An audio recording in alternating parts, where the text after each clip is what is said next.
Multiple times in my life, I have been overwhelmed with the idea of deleting all of my social media. Just like leave the platforms without a goodbye, just completely disappear or fall off the face of the earth. There's something about escaping the online reality and diving into more like real activities, like unplugging from offline and recentering myself with things that actually matter, like being outside or physical activity or studying, reading books, stuff like that. I've only made a few TikToks in my lifetime. I've been on and off Instagram for years. I usually give up Snap for long periods of time, and currently Instagram is not downloaded on my phone, and TikTok has been deleted for a while. Throughout today, let's talk about the ups and downs of social media, mainly the downs, because I feel like we all kind of recognize the downfalls of social media, but we never really truly acknowledge it. We never pay enough attention to actually do something about it, to actually change your habits on social media, anything like that. One, it's a source of problems. It's a source for problems. You can literally find problems wherever you want to find them on social media. How many times in your life can you think of a problem between a friendship, a relationship that was caused over something on social media? If you can even think of anything, that is my point, is that without that, there would probably have not been the problem. Like, social media has created so many problems between friends, relationships. Maybe there are problems in that relationship or friendship, but they manifested through Snapchat or Instagram and all of these stupid things that should not be the determination of your friendship or relationship. For example, I have a boyfriend and no, I don't. No. I'm saying this as an example. I'm actually single. I have a boyfriend and he's my number one on Snap. And we're each other's number one on Snap. And we lose the emoji because someone else passed me on his best friends list. And it's a girl. I think he's cheating on me. Fun fact, it's actually his sister. That's usually not the case. It usually is cheating. But my point is that it caused a problem. Oh my god, maybe I don't like social media because I just like being ignorant to problems. That's deep. Because I've always been someone who's like, ignorance is bliss, it's better not. If you don't know the problem and you're happy, I don't know, not like you shouldn't know if someone's cheating on you. I'm saying like the little small things. Like not knowing if your significant other has liked another girl's bikini picture. Well, I wouldn't know because I'm not on Instagram. Those little tiny things, I'm a believer of ignorance is bliss. I would rather just be happy and live careless, like carefree. That point is a little blurry, I guess. I'm so sorry for any confusion about that one. I'm just saying it's caused a lot of problems in life. Point number 2. I actually do not care. I actually don't care. You went on vacation to Florida with your family? I didn't ask. You had avocado toast for brunch? Didn't ask. You went on a getaway weekend with your boyfriend to Colorado? Didn't ask. I realized the information I actually care about, I would just ask about. So much is put out about other people's lives on social media, whether that is Facebook, Instagram, Snapchat, whatever. Some people post daily. Like, people really share their lives. And the solution to this, if you don't care, if you do care, I would reevaluate that. But if you don't care, the solution is to just unfollow them, right? Like, completely decrease the amount of people you're following. I've done this. I think on Instagram, I've decreased it to I don't have it downloaded on my phone right now, but I think it's under 200. So then people that follow 1,000 people, I'm like, I don't know how you even want to, I don't know. That's just confusing to me. If I actually want to know something, I will just ask. How was your vacation? How was your spring break? Stuff like that. Pictures, for me, I just am like,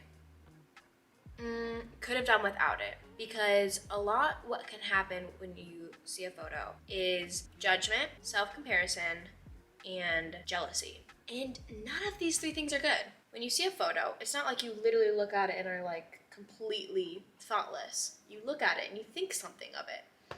And a lot of these times, these thoughts can skew negatively. Oh my god, I wish I had her car. Her stomach looks so flat. Oh my god, they're the cutest couple. I miss my boyfriend. Or I wish I had a boyfriend. All of this stuff is just like all of these thoughts can be avoided by removing yourself from the platform. I don't know if that's a problem people struggle with, but I just think it's a completely avoidable issue. Okay, let's move on. 3, the pressure of social media. Okay, so posting on social media. This is so interesting because I think the people who are doing it right, or what I think, I don't know, it really depends what your Instagram or social media is for, your Snapchat, anything, because if you're posting something because you really like it, okay, but are you checking who's seen it, how many views it gets, how many likes it gets? Because if you're interested in that, you're interested in validation that actually means nothing, if that makes sense. If I post a YouTube video because I really like it, because I like what I'm saying, I like the way it looks, it's something I'm proud of, I post it. And I don't worry if it gets 80 views. And I'm just okay with that because I like what I'm doing. Whereas like if you post something on Instagram and it only gets like 20 likes and 1 comment and you're like, oh my god, that was a flop, like, and you delete it, or if you struggle with what you should post on Snapchat or Instagram, you're hyper aware of things, that's just too stressful. Take the pressure off of social media to be like perfect, to like worry about what others are gonna think, because I think YouTube is more of a creative platform. That's why I can like advocate for it. Whereas Instagram, Snapchat, Facebook, apps like those are just more look at me, look who I am, and isn't my life amazing? All this, and that's just like bullshit. It's just absolute, it's fake. Which brings me to my next point. Everything's fake. It's just a highlight reel. If you're getting on Instagram and Snapchat and thinking you're seeing somebody's real life, you are far, far from the truth, because people obviously are just going to post what they like and how they want people to see them and how they want to be perceived as. Like, have you ever followed someone on social media and had their socials and whatever, and then you met them in real life and you're like, oh my god, that's not at all what I expected you to be like, because they're putting out this persona of them, this character, and yeah, that character might be great, but like, it's not the real them. Sometimes there's a lot of fear around deleting social media. You're going to be disconnected, you're not going to know what's going on in the world, nobody's going to talk to you. Okay, I've heard people, I don't want to delete Snapchat because it's the way I communicate with people. Well, you have text messages on your phone always, and that doesn't come with stories, streaks, private stories, best friends lists. Messages is just for communication. So if you're worried about losing communication with people just because you're switching and you can just give them your phone number, those people aren't actually like your real true friends. I've deleted Snap multiple times in my life, and it was scary, but my people at the time who were true texted me, called me, FaceTimed me. They would still want to talk to me and invite me and include me because they were true friends. If you're snapping 180 people and you delete Snap and you're surprised that only 1 actually texts you, 180 people aren't actually caring. They are getting the same validation you are by this exchange of attention. It's just an equal exchange. Whether people actually care about you, probably not. Side point. Social media isn't all bad. You can use it for inspiration. That's all I can really think about, because if you're using it for information, Google it. If you're using it to stay connected with people, no. You can text them, you can call them, get their phone number. If you want to see people that you're not even that close with, you just want to keep tabs. You're weird. Oh my god, one of my biggest pet peeves ever is, oh my god, I hate this person so much. Like, they're literally so annoying. Like, I don't like them at all. Like, but you follow them. This is editing, Scarlett. Okay, what I mean by this is when people like show me an Instagram post or a story and are like, oh my god, this is so annoying. But you choose to see that by following them. Or this goes reverse for if someone makes a mean comment on your Instagram, okay, block them. Delete the comment. You can remove it. You're actually in charge of your account. So stop complaining about other people's posts when you can unfollow them. Stop complaining about mean people commenting on your Instagram when you can just remove them, block them, everything. How can I don't understand like following people you don't like. Don't you dare tell me you don't like someone but you still follow them. You like them. I don't know of any other social media pet peeves. Oh my god, when people post, go like and comment. But if they wanted to, they would. So why are you asking people? Like, asking for the validation just seems so much more embarrassing than just getting it. You know what I mean? If you're posting, oh my god, someone posts on Snapchat, go like and comment on the recent. Oh my god, I just don't understand. I just don't understand. And I'm trying to think of more social media pet peeves. Like, I also don't want to sit here and talk about social media as if I'm this like social media saint, because I'm not. I've made mistakes on social media. I've posted my life on social media before. I've been obsessed with Instagram. I've been off Instagram for a year. I've gone back and forth. I have these strong opinions about it, and I feel like we should talk about it. I would really like there to be more of a conversation about deleting social media. And if we, I don't think this is just gonna happen. There has to be a like collective movement. But if I am setting an example for even one other person, also going into 2023 to reevaluate your habits on social media, to reevaluate your time spent on it, evaluate what you post, who you follow, what's really necessary. If it is necessary, I don't think it's necessary at all. But if it is necessary, can you define that and really decide how you can use it to your advantage 2023 and not use it to harm you, even if you don't think you're consciously hurting yourself. You are.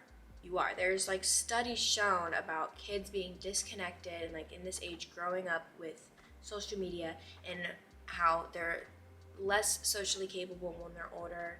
It messes with your dopamine. There is an addiction to social media, and social media takes away from how present someone is all the time.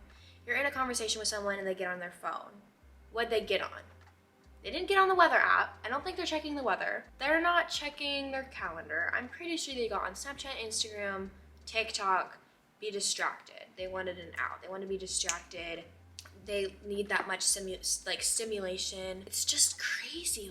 Or if there's a pause in time or like you need to wait for something for just like 2 minutes, immediately your phone, get on social media, like fill that time. It just really takes away from how we can be present, be here, talk to people in your spare time. I'm not saying like you have an hour car drive, don't get on your phone at all. I'm saying like there's better things to do than waste your time scrolling, staring endlessly at things that have no meaning. There's the quote like you are what you eat, and that's obviously applying to like diet and nutrition, but like truly it's you are what you consume, because you're consuming media, and that goes for television shows as well, like music, all of these things that you're consuming, information you get, that's who you are, that's what you're processing, that's what you're working with in your head. Like, I don't know, if you're constantly seeing pictures of models, skinny girls,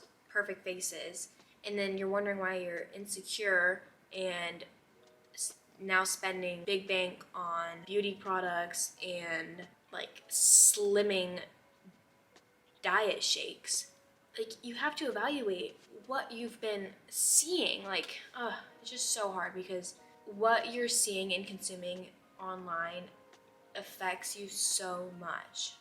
And the reverse goes, like you can pick good things to consume, like books and maybe a good podcast and things that are educational, or even if you are looking for entertainment, there's better entertainment than trash social media, like good art, music, documentaries, TV, all of these things, they can be good.